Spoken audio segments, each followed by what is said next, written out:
Mao ni labmas ako inunan guys. Dili gini siya manimahong langsi guys kay ibang sito daghan kayo. Luy daghan kayo. Mao ni lamas akong inunan oh. Tangani mo ibang sito daghan.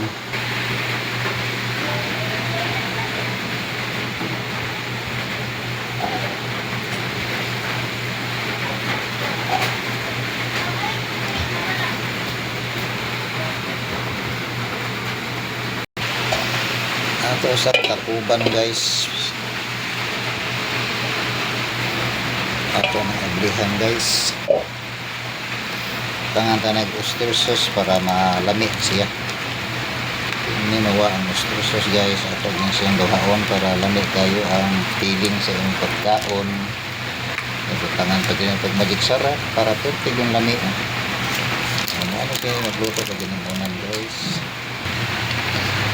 Tangan pag ginatog mantika para gud siya nga mo-observe gud ang yang kalami. Atong tabunan og balik kay para ato na abihan guys. Okay. Okay, kalami na sa kong inuunan nga ito guys oh. Okay, nangaon na ta. Sarap. Ano na ta guys, luto na itong inunan nga ito.